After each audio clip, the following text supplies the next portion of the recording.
আমাদের সদর হাসপাতাল আমাদের মাননীয় তত্ত্বাবধায়ক মহোদয় ওনার আন্ডারে। আমারটা হলো তত্ত্বাবধান করা বিভিন্ন রকম উপজেলা হেলথ কমপ্লেক্সগুলোতে কি, তারপরে আমাদের প্রিভেন্টিভ সাইড যেগুলো টিকা দেওয়া, এই জিনিসগুলো ঠিক মতো হচ্ছে কিনা, আমাদের জেলায় প্রাইভেট যে ক্লিনিকগুলো আছে এই ব্যাপারে আমাদের তত্ত্বাবধান করা, লাইসেন্স রিনিউ করতেছে কিনা, এইসব জিনিস। আর উদ্বোধন কর্তৃপক্ষ যে তথ্যগুলো দেন চান সেই তথ্যগুলো আমাদের আপডেট করা।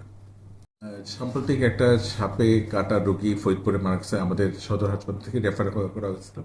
আমাদের সদর হাসপাতালে স্নেক ভেনম পর্যাপ্ত পরিমাণে আছে। এখন কেন এই রুগীটা ওখানে যে মারা গেল, আমাদের এখানে অ্যান্টিস্নেক ভেনম দেওয়া গেল না, এই ব্যাপারে আমরা প্রকাশিত সংবাদপত্রের অভিযোগের ভিত্তিতে আমরা একটা তদন্ত কমিটি গঠন করলাম। ওই তদন্ত কমিটি এখন কাজ করতেছে। ওনাদের কাছ থেকে তথ্য আসলে আমরা ডিটেলস জানাতে পারবো। আজকে একটা নিউজ আছে, এটা আগের সাক্ষাৎকার, আমার সাক্ষাৎকার আর কিছু নেই, যে হাসপাতালে ওষুধ কমের ব্যাপারে, কম সাপ্লাইতে এক সদর হাসপাতাল বলেন, এটা কিন্তু তত্ত্বাবধায়ক মহোদয়ের আন্ডারে, উপজেলা হেলথ কমপ্লেক্স ইউএইচএফের আন্ডারে। আমাদের সিভিল সার্জন অফিসের আন্ডারে কোনো হাসপাতাল সরাসরি নেই, এবং ওটা টেন্ডার কখন হবে, কখন ওষুধ সাপ্লাই পাবে, এটা সব ওনাদের দেখতে বলতো। আমাদের সিভিল সার্জন অফিসের তেমন কোনো নেই, আমাদের আইবিএস আসে না, কোনো তথ্য ওরকম নেই। তবে আমরা ওনাদের দ্রুত করার জন্য পরামর্শ দিই যাতে রোগীর ভোগান্তি কম হয়। এই ব্যাপারে এই জন্য আমি ওই সাংবাদিক মহোদয়কে বলতেছিলাম যে আপনি শুধু আমারটা বক্তব্যটা না দিয়ে ওনাদের বক্তব্য দিলে তখন আপনি জেনুইন জিনিসটা জানতে পারবেন, কবে নাগাদ ওষুধ আসবে, কবে নাগাদ টেন্ডার কমপ্লিট হবে, এই জিনিসটা।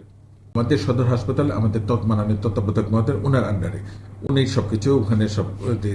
তারপরে আমাদের যদি কোনো তথ্য বা কোনো হেল্প লাগে আমরা ওনাকে অনুরোধ জানাই, তারপরে উনি তথ্য দিলে সেইভাবে আমরা কাজ করি।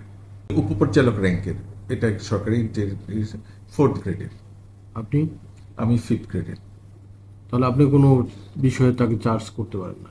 না, আমরা অনুরোধ জানাতে পারি।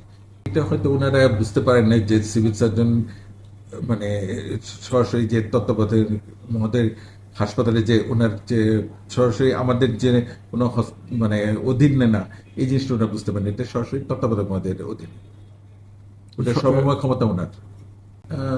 ওনারা আসলে আমরা বলে ব্যাখ্যা করে বুঝাতে পারবো যে জিনিসটা যে আমাদের সিভিল সার্জন অফিসের আন্ডারে না, এই জিনিসটা আমরা যদি কেউ আসেন আমরা বলে দিতে পারবো, সুন্দর করে বুঝাই দিতে পারবো।